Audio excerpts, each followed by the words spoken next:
कहानी की शुरुआत होती है अमेज़न की एक प्राचीन कहानी से, जिसके मुताबिक जंगल के अंदर एक जादुई पेड़ मौजूद था जिसे टीयर्स ऑफ द मून कहा जाता था। कहते थे कि उसके फूल की सिर्फ एक पंखुड़ी किसी भी जख्म को भर सकती थी और किसी भी श्राप को मिटा सकती थी। सदियों से कई लोग उस पेड़ की तलाश में निकले थे, लेकिन उनमें सबसे मशहूर था स्पेनिश योद्धा सैम। वो हर हाल में उस जादुई शक्ति को पाना चाहता था। फिर सैम और उसके आदमियों ने अमेज़न के खतरनाक जंगल का सामना किया, लेकिन कुछ समय बाद जंगल के असली रक्षकों ने उसे ढूंढ लिया और उसकी जान बचा ली। जैसे ही सैम ठीक हुआ तो उसने उनसे एरोहेड मांग लिया, जो उस जादुई पेड़ तक पहुंचने की चाबी माना जाता था। लेकिन रक्षकों ने इसके लिए साफ मना कर दिया, इसलिए सैम ने उन पर हमला कर दिया। मगर उसकी इस गलती की कीमत उसे बहुत महंगी पड़ी। सैम और उसके साथियों को एक श्राप मिल गया कि आज के बाद वो अमेज़न नदी के इलाके से कभी बाहर नहीं जा पाएंगे। फिर कहानी प्रेजेंट में आ गई, जहाँ बिल नाम का आदमी कुछ लोगों के सामने इसी कहानी के बारे में बात कर रहा था। उसने नक्शे पर उस पेड़ की पॉसिबल लोकेशन दिखाते हुए समझाया कि अगर उन्हें एरोहेड मिल जाए तो वो एक खोज अभियान शुरू करके टीयर्स ऑफ द मून को ढूंढ सकते थे। लेकिन असल में ये पूरा भाषण उसकी बहन लिली ने लिखा था और वो ऊपर छुपकर खड़ी हर लाइन उसके साथ बोल रही थी। कुछ देर बाद लिली को समझ आ गया कि उसका भाई सोसाइटी को एरोहेड देने के लिए राजी नहीं करा पाएगा, इसलिए उसने खुद ही मामला संभालने का फैसला कर लिया। जब बिल सबका ध्यान भटकाने लगा तब लिली चुपके से सोसाइटी के कॉरिडोर्स में घुस गई। उसके हाथ में एक नक्शा था जो उसे आर्टिफैक्ट्स के कमरे तक ले जाने वाला था, मगर रास्ते में उसकी टक्कर प्रिंस पार्क से हो गई। पार्क को लगा कि वो बस किसी असिस्टेंट का कमरा ढूंढ रही थी, इसलिए उसने बिना शक किए उसे जाने दिया। अब लिली सीधे आर्टिफैक्ट्स कमरे में घुस गई। फिर उसने अपने कपड़े बदल कर लड़कों वाले कपड़े पहन लिए ताकि किसी का ध्यान उस पर न जाए। कुछ देर बाद उसे वो क्रेट मिल गया जिसमें एरोहेड रखा हुआ था। जैसे ही उसने क्रेट खोला तो उसने तुरंत एरोहेड चुरा लिया। लेकिन उसी वक्त अचानक एक सोसाइटी मेंबर प्रिंस पार्क को भी उस कमरे में ले आया। पता चला कि पार्क भी उसी एरोहेड की तलाश में था और जैसे ही उन्होंने क्रेट खोलकर देखा तो एरोहेड गायब था। तभी अचानक पार्क की नजर लिली पर पड़ी, जो वहाँ से भागने की कोशिश कर रही थी। प्रिंस पार्क ने तुरंत अपने आदमियों को लिली को पकड़ने का हुक्म दिया, लेकिन लिली इतनी आसानी से हार मानने वाली नहीं थी। उसने अपनी चालाकी और फुर्ती का इस्तेमाल करते हुए एक एक करके सबको चकमा दे दिया। लेकिन आखिर में उसका सामना खुद पार्क से हुआ और उसने लिली को रोक लिया और अगले ही पल लिली लाइब्रेरी की खिड़की से बाहर जा गिरी। लेकिन खुशकिस्मती से उसने वहाँ मौजूद एक सीढ़ी को पकड़ लिया, पर फिर पार्क ने सीढ़ी पर लगी रस्सी खोल दी, जिससे वो और ज्यादा दूर झूल गई। तब पार्क ने उससे कहा कि अगर उसे मदद चाहिए तो एरोहेड उसके हवाले कर दे। फिर लिली ने बिना कुछ कहे उसकी तरफ बॉक्स फेंक दिया और खुद सीधे उस बस में कूद गई जो उसके भाई बिल ने ऐन मौके पर उसके लिए रोकी थी। फिर पार्क ने तुरंत बॉक्स खोला, लेकिन ये क्या, अंदर एरोहेड था ही नहीं। ये देखकर सोसाइटी का एक मेंबर उससे माफी मांगने लगा, लेकिन जैसे ही पार्क को पता चला कि लिली कौन थी, उसने गुस्से में आकर सबको मार डाला। फिर कुछ समय बाद हम देखते हैं कि लिली और बिल अमेज़न जाने की तैयारी कर रहे थे। उनका मकसद उस जादुई पेड़ यानी टीयर्स ऑफ द मून को ढूंढना था। उन्हें पूरा यकीन था कि उस जादुई पेड़ की मदद से दुनिया की कई जानलेवा बीमारियों का इलाज मिल सकता था। उन्होंने अपना पूरा रूट प्लान कर लिया था। अब सिर्फ एक चीज की कमी थी, उन्हें एक ऐसे बोट के कैप्टन की जरूरत थी जो उन्हें अमेज़न नदी के अंदर तक ले जा सके। इसके बाद हम अमेज़न जंगल को देखते हैं, जहाँ एक पुरानी और काफी खतरनाक दिखने वाली बोट पर कुछ इंग्लिश टूरिस्ट क्रूज का मजा ले रहे थे। इस बोट का कैप्टन यानी स्किपर था फ्रैंक, एक ऐसा आदमी जो लोगों को बेवकूफ बनाकर पैसे कमाने में माहिर था। उसने अपने पूरे क्रूज बिजनेस को एक ही आइडिया पर खड़ा किया था कि अमेज़न की हर चीज इंसान को मार सकती थी। इसी डर का फायदा उठाकर वो टूरिस्ट से ज्यादा पैसे वसूल करता था। वो तरह तरह के नाटक और ट्रिक्स करता ताकि सबको लगे कि वो किसी जानलेवा एडवेंचर का हिस्सा बने हुए थे। यहाँ तक कि उसने एक लोकल ट्राइब को भी पैसे दे रखे थे ताकि वो उसके झूठ में साथ दे। दूसरी तरफ लिली और बिल भी अमेज़न के किनारे बसी एक छोटी सी बस्ती में पहुंच गए थे, जहाँ फ्रैंक अपना पूरा काम चला रहा था। लेकिन उन्हें पता नहीं था कि प्रिंस पार्क के आदमी भी उनका पीछा कर रहे थे। खैर, लिली अपने मिशन को लेकर बेहद उत्साहित थी और जैसे ही वो पहुंची तो तुरंत स्किपर की तलाश में निकल पड़ी। उसकी नजर रॉय नाम के आदमी पर थी, जो डॉक पर मौजूद ज्यादातर बोट्स का मालिक लग रहा था। उधर हम देखते हैं कि रॉय सीधे फ्रैंक के पास गया, जो अभी अभी अपनी बोट लेकर वापस आया था। रॉय ने उससे अपना उधार चुकाने को कहा, लेकिन फ्रैंक के पास पूरे पैसे नहीं थे, इसलिए रॉय ने उसकी बोट का इंजन निकाल लिया और लॉक करके रख दिया। उसने साफ कह दिया कि इंजन तभी वापस मिलेगा जब पूरा कर्जा चुकाया जाएगा। फिर कुछ देर बाद लिली और बिल अलग अलग होकर रॉय को ढूंढने लगे और इसी दौरान लिली रॉय के ऑफिस के सामने पहुंच गई, जहां उसकी मुलाकात रॉय की जगह फ्रैंक से हो गई। असल में फ्रैंक रॉय के ऑफिस में चोरी छुपे घुसा हुआ था। उसका मकसद सिर्फ एक था, अपनी बोट का इंजन वापस लेने के लिए चाबी चुराना। लेकिन जब लिली वहां पहुंची तो उसने तुरंत खुद को रॉय बता दिया ताकि उस पर कोई शक न हो। फिर लिली ने बताया कि उसे अमेज़न नदी के अंदर एक खास जगह तक जाना था और वो इस काम के लिए अच्छे खासे पैसे देने को तैयार थी। पैसे का नाम सुनते ही फ्रैंक ने दरवाजा खोल दिया। लिली सीधे अंदर घुस गई और बिना वक्त गवाए उसे नक्शा दिखाकर बताने लगी कि उसे कहाँ पहुँचना था। वहीं फ्रैंक अब भी रॉय बनने का नाटक कर रहा था। उसने कहा कि जहाँ लिली जाना चाहती थी वो जगह बेहद खतरनाक है। खैर फिर उसने पूछा कि यह नक्शा उसे मिला कहाँ से। तब लिली ने बात को टालते हुए कहा कि ये बहुत ही पुराना और सटीक नक्शा है, साथ ही ये उसके पिता की आखिरी निशानी है जो बचपन से उसे टीयर्स ऑफ द मून की कहानियां सुनाया करते थे। ये सुनकर फ्रैंक हंस पड़ा और उसने मजाक में लिली को किसी और एडवेंचर पर जाने की सलाह दे दी। तभी लिली की नजर उस बॉक्स पर पड़ी जिसे फ्रैंक खोलने की कोशिश कर रहा था। उसने तुरंत समझ लिया कि फ्रैंक उसकी चाबी चुराना चाहता था, लेकिन हैरानी की बात ये थी कि उसने खुद ही बॉक्स खोल दिया। बस यही बात फ्रैंक को पसंद आ गई और उसने ये काम लेने का फैसला कर लिया। फिर वो लिली को डील फाइनल करने के लिए एक रेस्टोरेंट में ले गया। वो दोनों सफर की कीमत पर बहस कर ही रहे थे कि तभी बिल असली रॉय को लेकर वहां आ पहुंचा। लिली को तुरंत समझ आ गया कि फ्रैंक ने उसे बेवकूफ बनाया था। वो उससे अलविदा कहकर जाने लगी, लेकिन जाते जाते फ्रैंक की नजर उस एरोहेड पर पड़ी जो लिली ने अपने गले में पहना हुआ था। एरोहेड देखते ही उसकी दिलचस्पी और बढ़ गई। अब वो हर हाल में लिली का गाइड बनना चाहता था, इसलिए वो लगातार अपनी फीस कम करता गया और कहता रहा कि उससे बेहतर कोई भी उसे उस जगह तक नहीं ले जा सकता। लेकिन उसी वक्त रेस्टोरेंट में अचानक एक जैगवार घुस आया। उसे देखते ही रॉय डर कर छुप गया, जबकि फ्रैंक लिली और बिल के सामने खड़ा हो गया। कुछ देर तक उसकी जैगवार के साथ बढ़िया लड़ाई चली और फिर उसने मीट का एक टुकड़ा बाहर फेंक कर जैगवार को भगा दिया। जैगवार से निपटने का फ्रैंक का अंदाज देखकर लिली का भरोसा उस पर जम गया और उसने उसी वक्त उसे अपने गाइड के तौर पर रख लिया।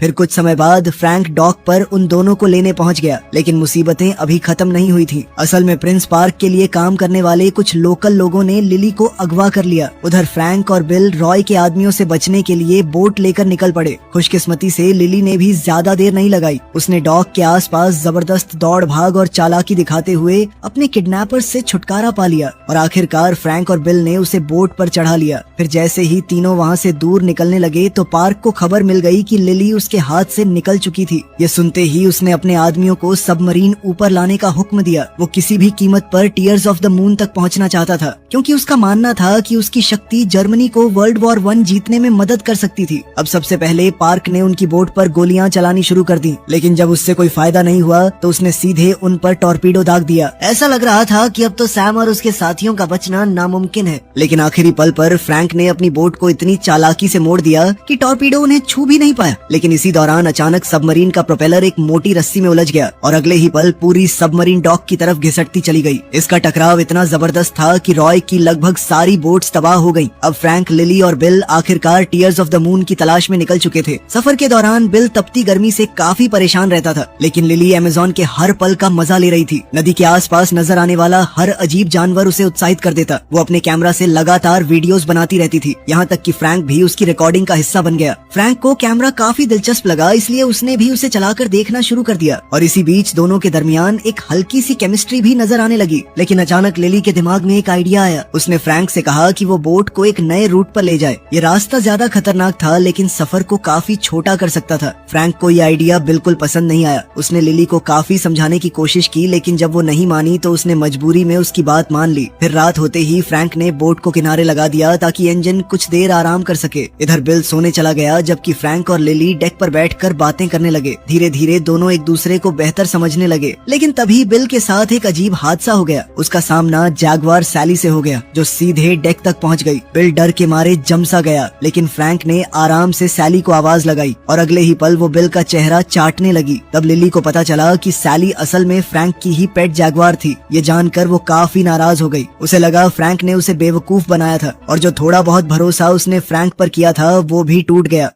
वहीं दूसरी तरफ पार्क ने भी अपना रास्ता बदल लिया था। उसका इरादा सैम और उसके श्रापित साथियों को ढूंढने का था, क्योंकि उसे लगता था कि वही लोग उसे जादुई पेड़ तक पहुंचने में मदद कर सकते थे। फिर कुछ समय बाद वो उस जगह पहुंच गया जहां सदियों पहले सैम और उसके आदमियों को कैद किया गया था। वहां पार्क सैम के पत्थर बने शरीर के पास गया और उस पर नदी का थोड़ा सा पानी गिरा दिया। अगले ही पल उसके शरीर से 2 सांप बाहर निकले। पता चला कि वो सांप सैम का ही हिस्सा थे। उनके जरिए सैम ने पार्क से बात की। फिर दोनों ने एक सौदा किया। दिया, पार्क एरोहेड ढूंढने में मदद करेगा और बदले में सैम उसे टीयर्स ऑफ द मून तक ले जाएगा। इसके बाद सांप ने इस सौदे की कसम खाई और फिर पार्क ने सैम और उसके साथियों को उनकी कैद से आजाद कर दिया। इधर अगली सुबह फ्रैंक और उसके साथी आखिरकार अमेज़न के खतरनाक बहाव तक पहुंच गए थे। जैसे ही वो खतरनाक पानी के बीच आगे बढ़े, फ्रैंक ने किसी तरह बोट को संभाले रखा। डर के बावजूद लिली जिद करती रही कि वो इसी रास्ते पर आगे बढ़े। 20 सफर में उनकी बोट लगभग एक खतरनाक ढलान से नीचे गिरने वाली थी। ये देखकर सबकी सांसें थम गईं, लेकिन फ्रैंक ने वक्त रहते बोट को संभाल लिया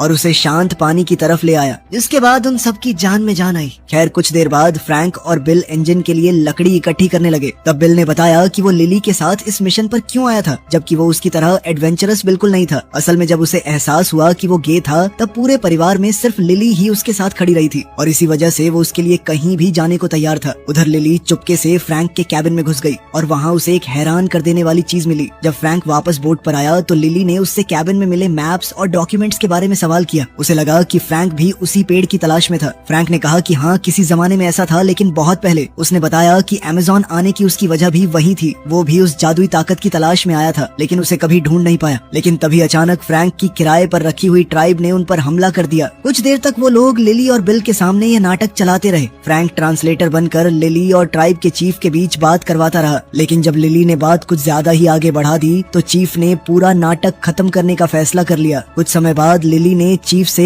एरोहेड पर बने निशानों का मतलब पूछा। चीफ ने बताया कि जो भी टीयर्स ऑफ द मून की तलाश में निकलेगा, उसे पानी को पत्थर में बदलना होगा और एक टूटे हुए दिल को जोड़ना होगा। उसने ये भी बताया कि उस पेड़ पर खास फूल सिर्फ रेयर क्राइंग मून के दौरान खिलता था और उनके मुताबिक वो पल 2 दिन बाद आने वाला है। चीफ ने कहा कि पेड़ तक पहुंचने के लिए उसे ऐसे सांप का पीछा करना होगा जो अपनी ही पूंछ को काट रहा हो। ये सुनते ही लिली को याद आया कि उसने वही निशान मैप में देखा था। उसने तुरंत मैप देखा और उस सिंबल को वहाँ ढूंढ निकाला। अब लिली को लगा कि वो फ्रैंक के बिना बस एक नाव में बैठकर वहाँ तक पहुँच सकती है, इसलिए उसने फ्रैंक को उसका बाकी बचा हुआ पैसा दे दिया। मगर उस रात गांव पर अचानक श्रापित लोगों यानी कॉन्क्विस्टाडोर्स ने हमला कर दिया। उनका सिर्फ एक मकसद था, एरोहेड हासिल करना। फ्रैंक, बिल और लिली 3 अलग अलग कॉन्क्विस्टाडोर्स का सामना करने लगे, मगर लड़ाई के दौरान उनमें से एक ने लिली के गले से एरोहेड छीन लिया और उसे सैम तक पहुँचा दिया। एरोहेड मिलते ही सैम वहाँ से भागने लगा, लेकिन फ्रैंक ने उसका रास्ता रोक लिया और दोनों के बीच उस आर्टिफैक्ट को लेकर जबरदस्त लड़ाई शुरू हो गई। मगर इसी बीच सैम ने फ्रैंक को चाकू मार दिया, लेकिन पेड़ों के बीच से नीचे गिरने से पहले फ्रैंक ने एरोहेड वापस छीन लिया और उसे लिली की तरफ उछाल दिया। उधर चीफ ने लिली और बिल की जान बचा ली और दोनों को सुरक्षित नीचे ले आई। फिर उसने लिली से कहा कि वो नदी की नजर से दूर भाग जाए, क्योंकि कॉन्क्विस्टाडोर्स नदी के पार नहीं जा सकते थे। लिली भागने लगी, लेकिन सैम के सांप उस तक पहुंच गए और उसे जकड़ लिया। सैम कुछ कर पाता उससे पहले ही जंगल ने उसे और उसके साथियों को घसीटकर वापस नदी की तरफ खींच लिया। जब कॉन्क्विस्टाडोर्स ने खुद को संभाला तब उन्हें समझ आ गया कि लिली तक पहुंचने के लिए अब उन्हें पार्क की मदद चाहिए थी।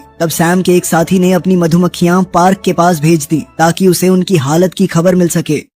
फिर अगली सुबह लिली ने फ्रैंक को देखा और उसे लगा कि वो बिल्कुल ठीक ठाक था, लेकिन जब चीफ और बिल वहाँ पहुँचे तब उनकी नजर फ्रैंक की पीठ में घुसे हुए चाकू पर पड़ी। अब फ्रैंक के पास सच बताने के अलावा कोई रास्ता नहीं बचा था। उसने कबूल किया कि वो भी कभी सैम के कॉन्क्विस्टाडोर्स में से एक था, लेकिन वो और कुछ समझा पाता उससे पहले लिली को उसके शरीर से चाकू निकालना पड़ा। मगर हैरानी की बात ये थी कि चाकू निकालने के बाद भी फ्रैंक को जरा सा नुकसान नहीं हुआ। ये देखकर बिल वहीं बेहोश हो गया। खैर कुछ देर बाद लिली ने उसे होश में लाकर अलविदा कहा। उसने बताया कि सफर का बाकी हिस्सा वो सिर्फ फ्रैंक के साथ तय करेगी। उधर श्रापित कॉन्क्विस्टाडोर्स की मधुमक्खियां पार्क की सबमरीन तक पहुंच गई थी। पार्क ने उन्हें अंदर बुलाया। उनमें से एक मधुमक्खी ने मैप पर एरोहेड की लोकेशन दिखाई। फिर दोनों के बीच पूरी बातचीत हुई, जिसे देखकर पार्क के साथी भी हैरान रह गए। इधर सफर के दौरान फ्रैंक और लिली उसकी पिछली 400 सालों की जिंदगी के बारे में बात करने लगे। फ्रैंक ने बताया कि वो सैम का सबसे करीबी दोस्त था, इसी वजह से वो उसके साथ टीयर्स ऑफ द मून की तलाश में अमेज़न आया था, क्योंकि सैम अपनी बेटी को मौत के मुंह से बचाना चाहता था। फ्रैंक सैम के लिए नक्शे बनाता था और नदी का वो मैप जो लिली इस्तेमाल कर रही थी वो भी फ्रैंक ने ही बनाया था। फ्रैंक ने सैम के साथ जंगल की गहराइयों तक सफर किया था ताकि टीयर्स ऑफ द मून का जादुई फूल ढूंढ सके। लेकिन जब उसने देखा कि जिस ट्राइब ने उनकी जान बचाई थी सैम उनके साथ क्या करने को तैयार था, तब उसे समझ आ गया कि वो इसका हिस्सा नहीं बन सकता। फ्रैंक ने सैम को चीफ की बेटी की जान लेने से रोक दिया। इसी दौरान वो लड़की एरोहेड लेकर भाग निकली और अपनी आखिरी सांस लेते हुए चीफ ने सैम और उसके साथियों को श्राप दे दिया। इस तरह साल बीतने लगे और फ्रैंक और सैम बार बार एक दूसरे से टकराते रहे। आखिरकार फ्रैंक ने सैम और उसके आदमियों को एक गुफा में कैद कर दिया, जहाँ से जंगल उन्हें वापस नदी तक नहीं ले जा सकता था। अगले 300 सालों तक जंगल ने उनके शरीरों को तोड़ मरोड़ दिया और धीरे धीरे उन्हें डरावने राक्षसों में बदल दिया। लिली ये सब ध्यान से सुनती रही। फिर उसने फ्रैंक से पूछा कि उसने पिछले 300 साल कैसे गुजारे। फ्रैंक ने बताया कि उसने वही शहर बसाया था जहाँ लिली उसे मिली थी। इन सालों में उसने कई दोस्त बनाए और उन्हें खोया भी। बाद में उसने टीयर्स ऑफ द मून की तलाश शुरू की। उसने अपनी बोट बनाई और पूरी नदी छान मारी, लेकिन उसे कुछ नहीं मिला। आखिर में थक हार कर उसने तलाश छोड़ दी और वो टूरिस्ट गाइड बन गया। अपनी इस बेहद लंबी जिंदगी में उसने काफी सारी बड़ी बिल्लियों को भी पाला।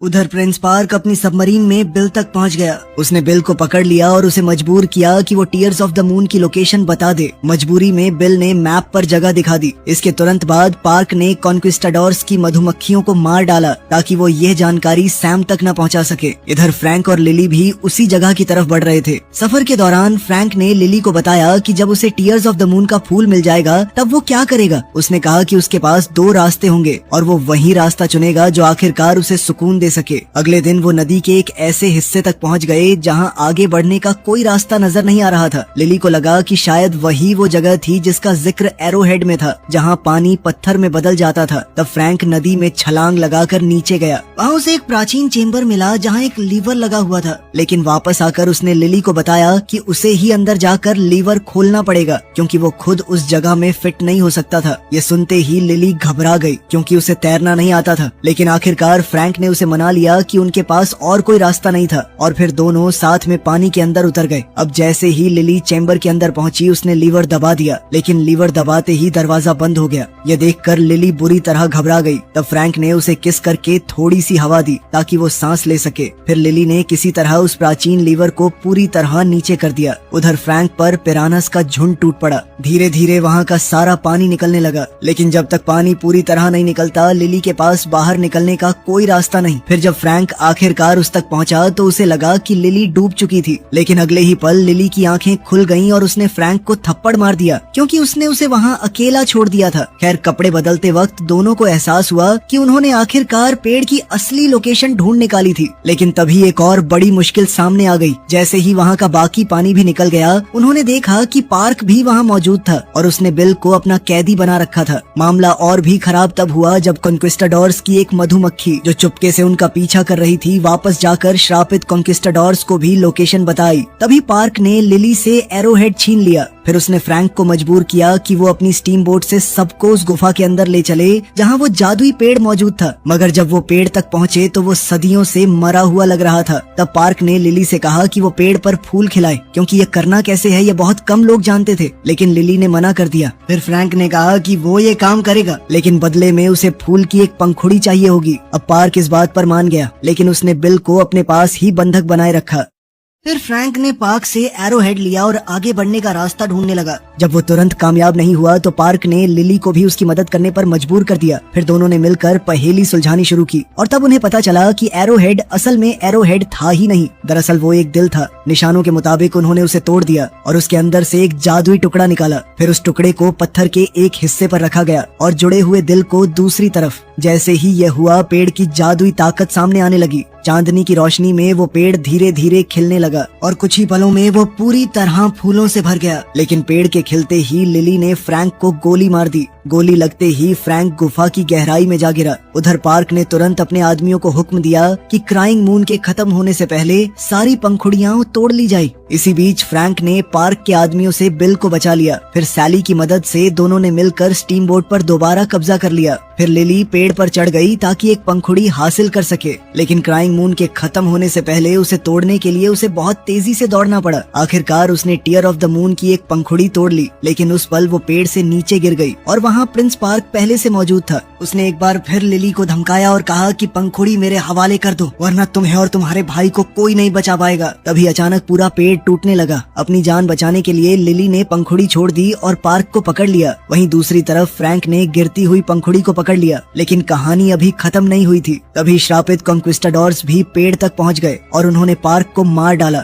उसके बाद वो लिली के पीछे पड़ गए, लेकिन फ्रैंक ने पंखुड़ी दिखाकर उनका ध्यान अपनी तरफ खींच लिया और उन्हें अपने पीछे आने पर मजबूर कर दिया। फ्रैंक ने बिल को सुरक्षित जगह पर छोड़ दिया और सैली को उसके साथ रुकने का हुक्म दिया ताकि वो बिल और लिली दोनों की हिफाजत कर सके। फिर लिली पेड़ से नीचे अपने भाई के पास आ गई और दोनों ने देखा कि फ्रैंक अपनी बोट को सीधे उस प्राचीन स्मारक की तरफ ले जा रहा था। कॉन्क्विस्टाडोर्स पंखुड़ी हासिल करने के लिए फ्रैंक से लड़ने लगे, लेकिन फ्रैंक ने एक एक करके सबका सामना किया और उन्हें रोकता रहा। आखिर में उसका सामना सैम से हुआ। सैम ने एक बार फिर उससे पंखुड़ी मांगी, लेकिन तब पता चला कि असली पंखुड़ी तो बिल के पास थी ताकि वो उसे लिली को दे सके। अगले ही पल बोट जाकर उस प्राचीन स्मारक से टकरा गई और इस टक्कर की वजह से नदी का पानी गुफा के अंदर आना बंद हो गया। जंगल ने तुरंत कॉन्क्विस्टाडोर्स को अपनी गिरफ्त में ले लिया और क्योंकि अब वो नदी तक नहीं पहुंच सकते थे, जंगल ने फ्रैंक समेत सभी कॉन्क्विस्टाडोर्स को दोबारा पत्थर बना दिया। कुछ देर बाद लिली उस जगह पहुंची और उसने फैसला किया कि वो पंखुड़ी फ्रैंक को देगी ताकि उसका श्राप टूट सके। इस फैसले के साथ ही उसने इंसानियत की मदद करने का अपना सपना भी दांव पर लगा दिया। लेकिन हैरानी की बात ये थी कि कुछ भी नहीं हुआ। मजबूर होकर लिली और बिल वहाँ से चले गए, जबकि सैली अपने मालिक का इंतजार करती रही। तभी लिली को सैली के जोर जोर से गरजने की आवाज सुनाई दी। वो पलट कर देखती है और देखकर हैरान रह गई। फ्रैंक जिंदा हो चुका था। लिली दौड़कर सीधे उसकी बाहों में जा पहुंची और तब उन्होंने देखा कि जादुई पेड़ ने उनके लिए एक और पंखुड़ी छोड़ दी थी। फिर कुछ समय बाद